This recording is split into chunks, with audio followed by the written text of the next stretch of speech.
बिस्मिल्लाहिर्रहमानिर्रहीम। अस्सलाम वालेकुम डियर स्टूडेंट, क्लास 10th बच्चों। आज हम जो पढ़ने जा रहे हैं चैप्टर नंबर 10 में, पहले हम इससे पहले एसिड और बेस का कॉन्सेप्ट और फिर केमिकल प्रॉपर्टीज़ ऑफ एसिड और बेसिस, दैन उनके यूजेस हमने स्टडी किए थे। अभी हम स्टडी करने जा रहे हैं पीएच स्केल को। तो पीएच स्केल क्या होता है, उस हवाले से आपको कुछ इंफॉर्मेशन दी जाएंगी। What is meant by pH scale. बच्चों, a scale develops to measure the concentration of hydrogen ion। वो स्केल जिसकी मदद से हम किसी भी सोल्यूशन में कंसंट्रेशन है, molar concentration of H ion जो है वो फाइंड कर सकते हैं। A scale develops to measure the concentration, simply molar concentration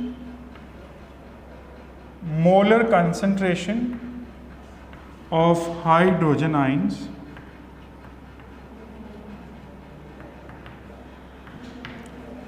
is called pH scale. It's ranges from 0 to 14.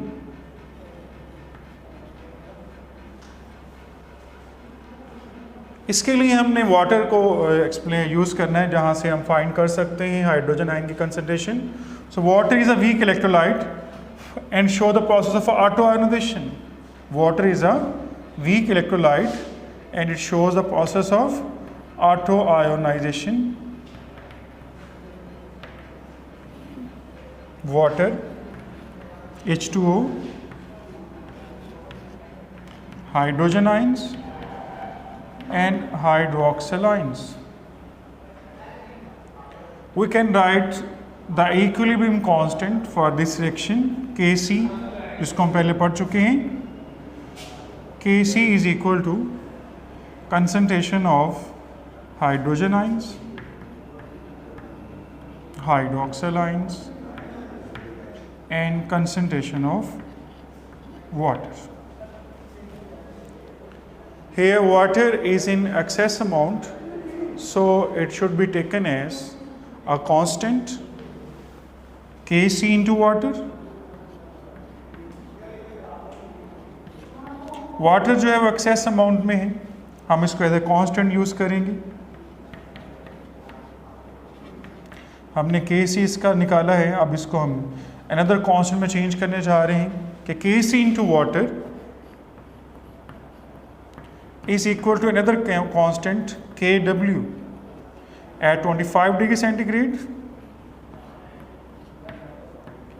Its value is 1.0 multiply 10 raised to power minus 14.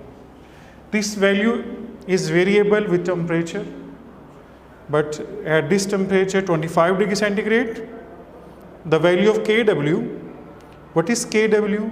Ionic product water constant. तो Kw को हम ionic product of water constant कहते हैं और उसकी value put करेंगे। Kw is equal to concentration of hydrogen ion, concentration of hydroxyl ions equal to 1.0 10 minus 14 at 25 degree centigrade. जैसे कि आपको पहले बताया गया है कि टेम्परेचर चेंज करेंगे तो ये वैल्यू भी चेंज हो सकती है। तो Kw की वैल्यू हमारे पास मौजूद है। बच्चों, इसमें जो हाइड्रोजन आयन हैं और हाइड्रोक्सिल आयन हैं वो इक्वल अमाउंट के साथ हैं, प्रोड्यूस हो रहे हैं। तो हम इसको यूँ भी राइट कर सकते हैं कि hydrogen ion concentration is equal to hydroxyl ion concentration. So in formula वो write both time hydrogen ion. उसी फार्मूले में जहाँ पे आपने H आयन और OH आयन लिखा है तो हम सपोज कर लेते हैं, तो H ion, both are H ions is equal to 1.0 10 minus 14। तो हाइड्रोजन आयन का क्या हो जाएगा, स्क्वायर फॉर्म में चला जाएगा। 1.0 10 minus 14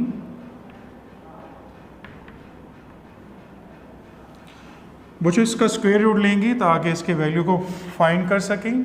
तो क्या करेंगे फिर, इस यहीं पे लेते हैं स्क्वायर रूट उसका, तो ये कैंसिल हो जाएगा। तो concentration of hydrogen ion is equal to 1.0 10 - 14।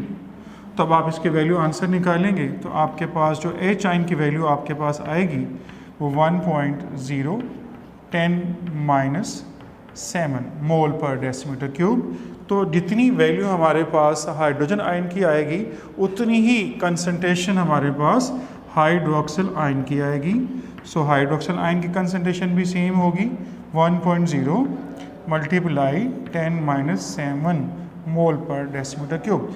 बच्चों ये जो वैल्यू है 10 - 7 ये बहुत स्मॉल छोटी वैल्यू है और हम चाहते हैं कि इसको बड़ी वैल्यू में कन्वर्ट कर दिया जाए।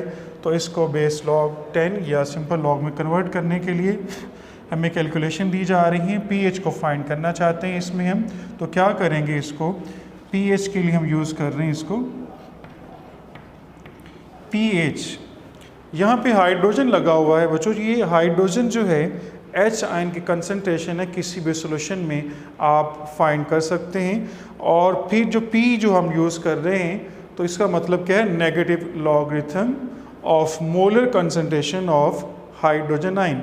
समटाइम ये होता है कि बच्चे लिखते वक्त गलती करते हैं कि उन्होंने कैपिटल पी डाल लेते हैं और एच जो है वो छोटा डाल लेते हैं, तो यूँ फिलोसफर बना देते हैं उसको, तो ये पीएच लिखना गलत हो जाएगा। तो इसीलिए बच्चों आपने इसको स्मॉल पी और एच जो है वो कैपिटल लिखेंगे। तो ये हमारे पास टर्म है पीएच की जिसको इंट्रोड्यूस किया था सोरेनसन ने। तो पीएच क्या होता है, जैसे कि आपको बताया, it is the negative logarithm of molar concentration of hydrogen ions. तो आपके पास हाइड्रोजन आयन की कंसंट्रेशन जो है वो मौजूद है, वो वैल्यू आप इसमें पुट करेंगे ताकि इसको आप बड़ी वैल्यू में कन्वर्ट कर सकें। So P H is equal to negative log, अब आपके पास वैल्यू जो है वो मौजूद है, कितनी कंसंट्रेशन दी जा रही है आपको 1.0 10⁻⁻⁷, यानी आपके पास ये वैल्यू मौजूद है एच आयन की जो आपको गिवन थी।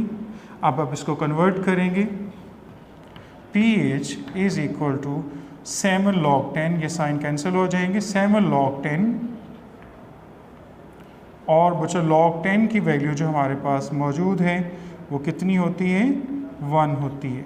तो यूँ आपके पास जो पी एच है वो कितनी वैल्यू के साथ आएगी, 7। तो बच्चों इसी तरह पी ओ एच को अगर कैलकुलेट करेंगे तो पी ओ एच भी जो है हाइड्रोक्सिल आयन कंसंट्रेशन वो भी आपके पास 7 है।